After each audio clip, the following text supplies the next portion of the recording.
నిన్ను నిన్నుగా ప్రేమించేవాళ్ళు ఇలానే ఉంటారు. తెలుసుకో. ఈ ప్రపంచంలో స్త్రీ మగాడి కంటే ఎన్నో రెట్లు తెలివైనది. ఆమె ఒక మగాడితో మాట్లాడుతున్న సమయంలో లేదా గమనిస్తున్న సమయంలో అతను చూసే చూపుల బట్టి అసలు ఆ చూపులకి అర్థం ఏమిటి? అతను తన నుంచి ఏమి ఆశిస్తున్నాడన్నది తప్పకుండా తెలుసుకోగలదు.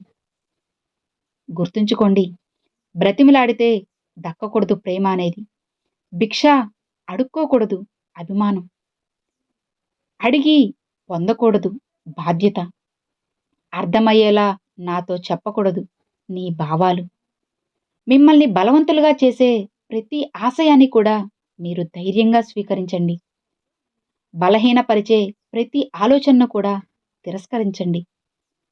ఆకలి తీర్చుకోవడానికి సంపాదించే జీవితాలు, కొన్ని ఆకలితో పోరాడి సంపాదించుకునే జీవితాలు మరికొన్ని ఉంటాయి. అర్థమైందా? తన మీద తనకు నమ్మకం, అలానే తన లక్ష్యం మీద క్లారిటీ ఉన్నవాళ్ళకి గతం గురించి బాధ, భవిష్యత్తు మీద భయం ఉండదు అని గుర్తుంచుకోండి. మాట్లాడాలి అని అనుకునే వాళ్ళకి ఖచ్చితంగా సమయం అనేది దొరుకుతుంది. అలా కాకుండా వద్దు అని అనుకున్న వాళ్ళకి సాకు దొరుకుతుంది. సమయం ఎంత వెతికినా సరే అస్సలు దొరకదు. డబ్బు ఎవరి కోసమైనా ఖర్చు చేయొచ్చు, కానీ సమయం మాత్రం అర్హత గలవారికే ఖర్చు చేయాలి అని గుర్తుంచుకోండి. గెలవకపోవడం ఓటమి కాదు, మళ్ళీ ప్రయత్నించకపోవడమే అసలైన ఓటమి అంటే. కాలానికి ఒక రూపం ఉండదు, దానికి పాపం లేదు. కాలం ఎంతో అదృష్టం లాంటిది. అందయుగమైన స్వర్ణయుగమైన అది మన ప్రతిబింబం. ఒక్కటి తెలుసుకోండి, ఒక స్త్రీ నీతో ప్రేమను ముగించి నిన్ను విడిచిపెట్టాలని అనుకున్నప్పుడు ఆమె ముందుగా ఈ 2 పనులు చేస్తుంది. మొదట, ఆమె తను మాట్లాడే తీరును పూర్తిగా మార్చేసుకుంటుంది. ఆ తరువాత నీకోసం సమయాన్ని కేటాయించడం కూడా మానేస్తుంది. ప్రాణ స్నేహితులకు కూడా ఈ 4 విషయాలు అస్సలు చెప్పకండి. 1, మీ జీవిత భాగస్వామి గత జీవితం మరియు వారి వ్యక్తిగత విషయాల గురించి అస్సలు చెప్పవద్దు. ఇక 2వది, మీ వ్యక్తిగత ఫోటోలను పొరపాటును కూడా స్నేహితులకి అస్సలు షేర్ చేయకండి. అర్థమైందా? ఇక 3వది, మీ ఆస్తుల వివరాల గురించి స్నేహితుల ముందు అస్సలు నోరు జారవద్దు. ఇక 4వది, నీ సంపాదన వివరాల గురించి స్నేహితులకి ఎప్పుడూ కూడా అస్సలు చెప్పకండి. ప్రతి భర్త తన భార్యను మరో తల్లి రూపంగా భావిస్తే, ప్రతి భార్య తన భర్తను మొదటి బిడ్డగా అనుకుంటుంది. ఇదే కదా మధురమైన బంధం అంటే. ఇప్పటికీ ఎప్పటికీ కూడా. అర్థమైందా? మూర్ఖురాలు అయిన మహిళ తన భర్తను బానిస చేసి ఆ బానిసకు యజమానిగా ఉంటుంది. కానీ తెలివైన భార్య మాత్రం తన భర్తను రాజును చేసి ఆ రాజుకి రాణిలా ఉంటుంది. సంబంధాలు ఎప్పుడూ కూడా మామూలుగా చంపబడవు.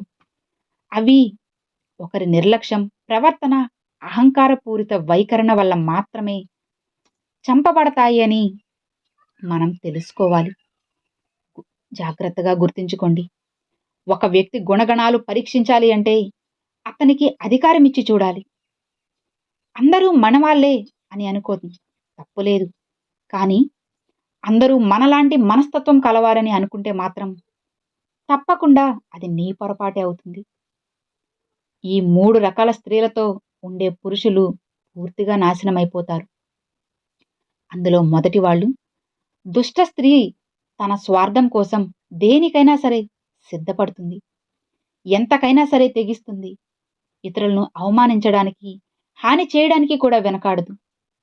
ఇలాంటి స్త్రీ తనతో జీవిస్తున్న వ్యక్తిని కూడా సర్వనాశనం చేయగలదు. జాగ్రత్తగా గుర్తుంచుకోండి.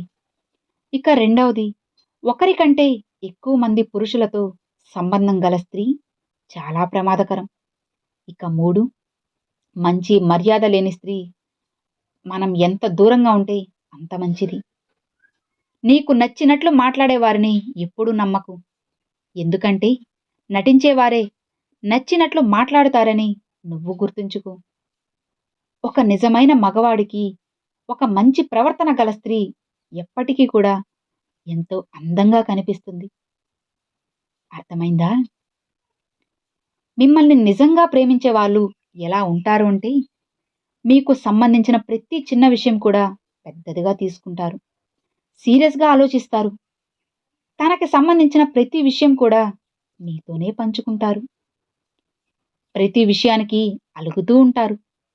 మీరు కేవలం వాళ్ళతోనే మాట్లాడాలని ఆరాటపడతారు. వేరే వాళ్ళతో మాట్లాడితే అస్సలు ఊరుకోరు. అసలు సహించరు కూడా. ఎక్కువగా మీతోనే టైం స్పెండ్ చేయాలి అనుకుంటారు.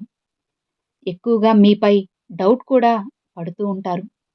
మీరు తనతో కాకుండా వేరే వాళ్ళతో ఏమైనా మాట్లాడుతున్నారేమో అని భయపడుతూ ఉంటారు. అప్పుడప్పుడు మీ ఫోన్ కూడా చూస్తూనే ఉంటారు. అది ఎందుకో తెలుసా? మీరు దూరమైతే వాళ్ళు తట్టుకోలేరు కాబట్టి. పొరపాటును కూడా అనుమానమని అనుకోకండి. మీ మీద ఊరికే కోప్పడుతుంటారు. ఆ కోపం ఎక్కువసేపుండదు. మళ్ళీ వాళ్ళే మీతో వచ్చి మాట్లాడతారు. ఇగో ఏం లేకుండా వాళ్ళంతట వాళ్ళే వస్తారు.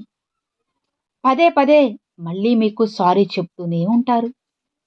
ఇలా ఉండేవాళ్ళు మిమ్మల్ని ఎక్కువగా ప్రేమిస్తున్నారు అని అర్థం చేసుకోండి. అలా కాకుండా అనుమానమని అపార్థం చేసుకోవద్దు. అర్థమైందా? ఆడపిల్ల పెళ్లి కాకముందు పుట్టింటి యువరాణి అంటారు. పెళ్ళయ్యాక మెట్టినింటి మహారాణి అంటారు.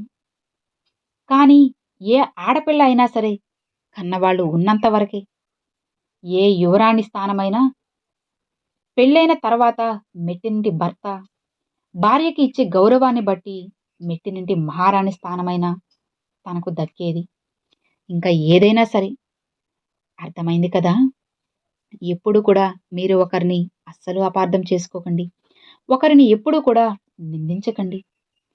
ఆడపిల్ల ఎప్పుడూ తన పుట్టింట్లో గారాబంగా పెరుగుతూ ఉంటుంది. చిన్న దెబ్బ తగిలినా సరే అరిచి గోల చేసే కూతురు. కానీ ఈరోజు అత్తింట్లో చెయ్యి కాల్చుకొని మనసులో ఎంత బాధ ఉన్నా సరే కనీసం అమ్మా నాన్నలతో చెప్పుకోకుండా అన్నీ ఓర్చుకుంటున్న కూతుర్లు ఎంతోమంది ఉన్నారు. ఈ సమాజంలో అలా ఉన్నారు. కొంతమంది ఎలా ఉన్నారో తెలుసా? పక్కోడు బాగుపడితే అస్సలు చూడలేరు. బాధపడుతుంటే ఓర్చలేరు. కష్టంలో ఉంటే సాయం చేయలేరు. సగం సగం తెలుసుకొని విమర్శలు మాత్రం చేస్తూనే ఉంటారు.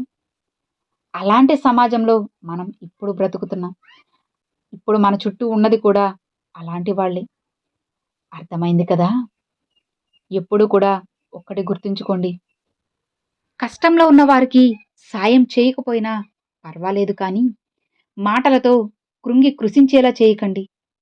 అర్థమైందా? Thanks for watching friends.